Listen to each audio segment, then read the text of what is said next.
Today I'll be reviewing the Dimple 15-year-old blended Scotch whisky.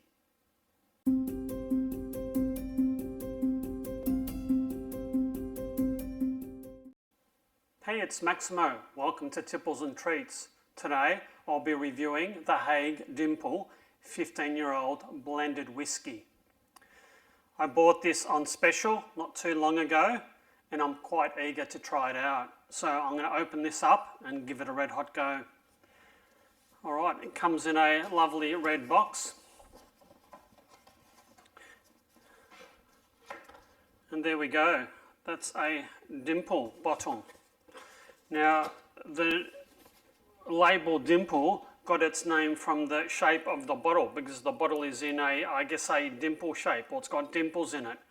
So there you can see it's sort of a triangular bottle. I'll endeavour to open this up. Now, Haig Whisky, which is the distiller, is one of the oldest distilleries in Scotland. It might be one of the oldest in the world. This particular Dimple was first distilled by John Haig in Bridge, Scotland in 1824. So it's got a bit of age to it. And I'll endeavour to, oh, it's a twist top. So I'll open the bottle and give this a nice pour. It's a very elegant bottle. It's got sort of netting on the outside and quite nice fancy writing on the outside.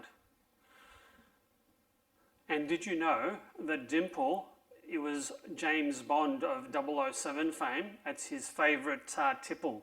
So there you go. That is a generous helping and I've made a mess. So there it is.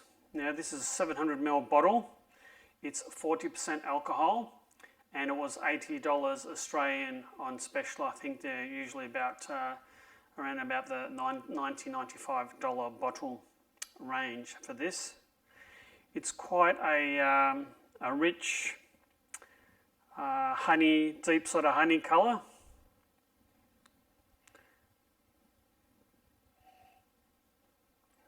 I'll give this a bit of a whiff.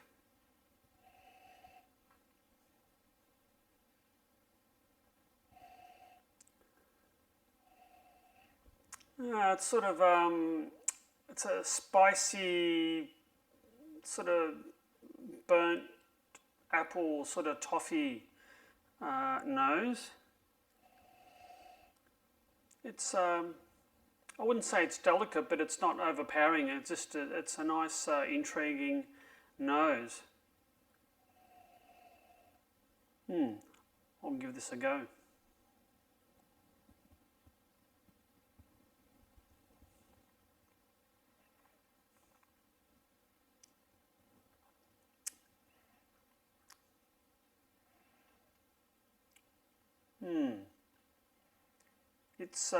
It's quite smooth at the front of the palate, and it sort of builds and builds, and as it fills the rest of your mouth, it sort of expands and burns a little bit. Quite strange. I'll give this a second tasting.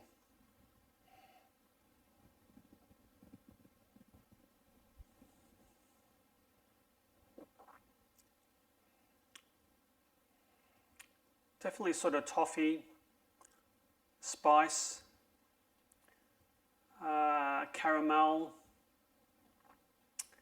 They're the predominant flavours that I'm getting. I've got some tasting notes, and the tasting notes say that it's surprisingly rough at first, but quickly settling into a warm, slightly smoky taste at the back of the mouth with an underlying caramel sweetness.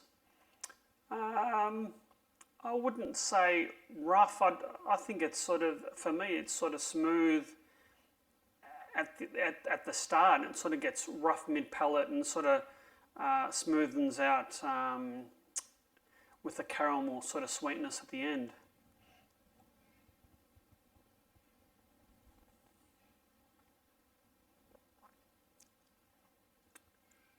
It's quite nice. I don't think it's as nice as some of the single malts that I've tried recently.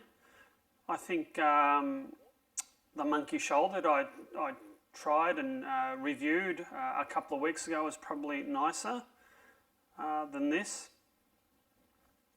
The tasting notes say the finish is a fairly short finish of burnt fudge or caramel with a hint of oak in the background. Well, I think it's sort of, I wouldn't say it's smoky, but it's sort of the caramel sort of burnt flavour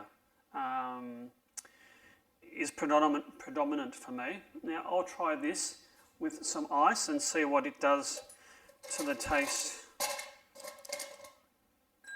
and nose of the whiskey. So I've got two fairly big chunks of ice, and I'll swirl this around a little bit.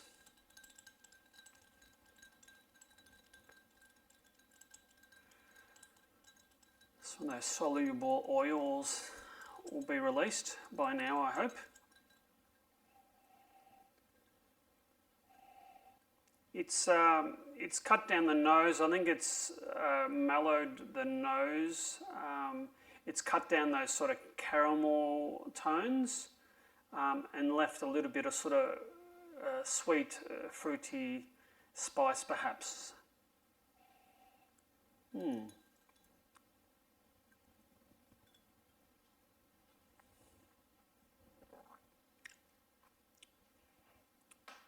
Or the ice certainly has mellowed out the front of it. It hasn't really made much difference to the mid or the finish. It's still that sort of spicy spiciness.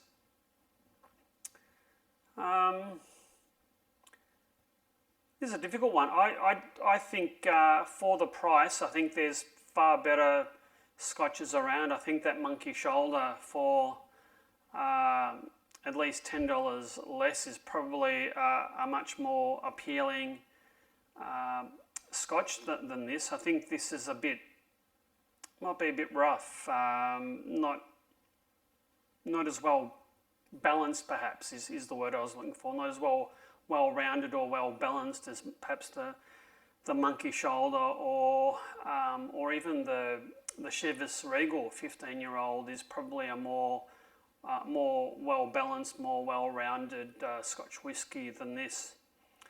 This is slightly disappointing, really. I was expecting this to be like nice and smooth and mellow, and I don't think it is. I'm not sure what James Bond's all about, but I think for my money, I think there's probably better value and better tasting whiskies on the market. I've tried it. I probably won't get this one again. I'm not really a huge fan on blended whiskies. I have a preference, I guess, to the single malts.